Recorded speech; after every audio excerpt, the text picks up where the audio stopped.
Have you ever sabotaged opportunities that came your way in life because you were struggling with your identity? And if so, you can give us a brief example of what that was. Yeah, sure. And yes, I have. When I was working at one particular place, and I was the lead trainer going back to the attorney general's office. And when our manager left, everyone expected that I would uh, move into that position, more so apply for it, and I didn't. The interesting thing was I enjoyed doing the work of developing and going out doing the training, and to become a manager, I wouldn't get to do that anymore, or not as much. I would be really focused on more desk work, and that's not me.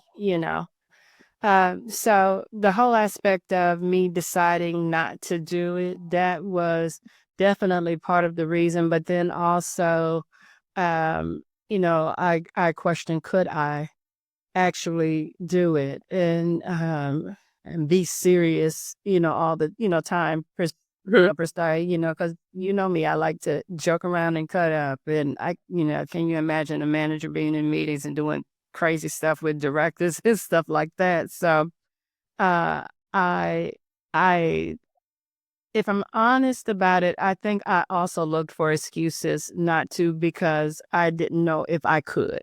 And truth be told, I know that I could, but um, I still had those doubts. Yeah. Yeah. I kind of see it a little bit in your answer of kind of just this humanness about us. Sometimes we may have doubts about something because it's related to this feeling of maybe I can't do it. Um, but also sometimes it's literally a question of, is this something I'm passionate about? Is this something I feel called to do that align with my gifts and my talents?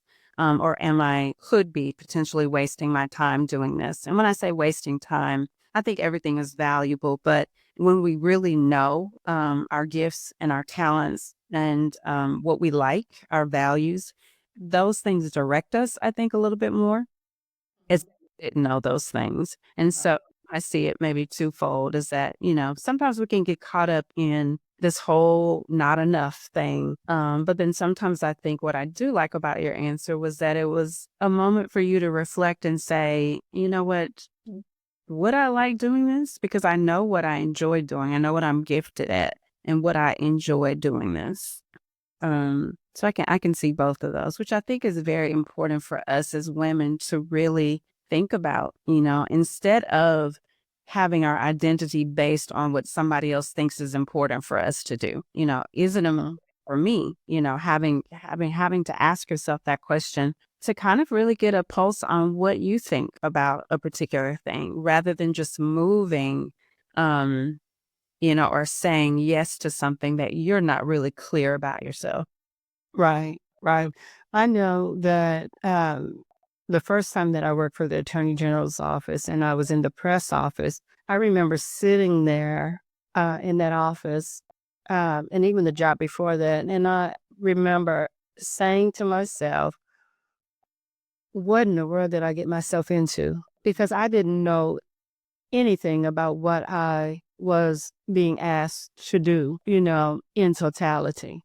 Um, and it was scary, but I learned it, you know. And so I see that pattern, and stepping into something new, the fear, and I think some of that is just normal, when you just don't, know something. But specifically, the example that I gave when I didn't move forward with the management position, that definitely was, am I capable? Mhm. Well, I think that's very relatable. I think every woman can relate to that because there is something that we all sometimes doubt in terms of our capability, but it goes back to what we were talking about earlier. It's that moment of saying, I have to dig deep and really ask myself, am I sabotaging, this Huh? because I'm focusing on what I feel like I can't do. And to your point, not giving myself credit or expecting myself to know too much. I remember when I worked at the AG's office, of course, in a different area. I think I was in HR at the time. And I think I was working as I was the volunteer coordinator for the law clerks. So the law clerks that were coming to the AG's office to intern, remember there were so many different agencies, so many different departments that they were actually coming to intern in. And I remember thinking, oh my gosh, because I had to do some like one-on-ones with them. And I was like, am I going to have to learn like what each of these different departments do? Because it was overwhelming, when I thought of it.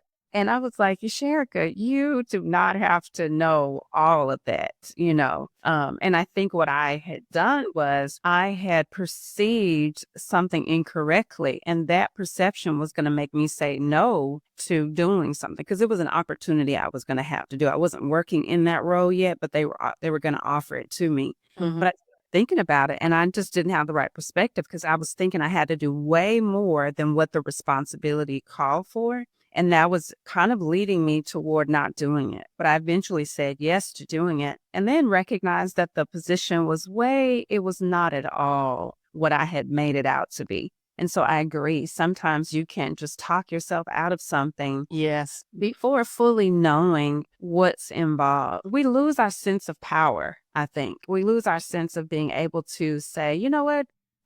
It's almost like applying for a job. Hey, I'm also a person that's evaluating whether or not I'm a good fit for you or whether you're a good fit for me is really what I mean. Absolutely. It's not just them saying, are you a good fit for us? It's both ways. And sometimes I think we can lose our power in our perspective and our thinking about a situation and forget that we ourselves are important. So how do I feel about this opportunity? And I need to think that through, so that I make a decision that's not good for somebody else, but that's good for me. So, yeah. Yeah.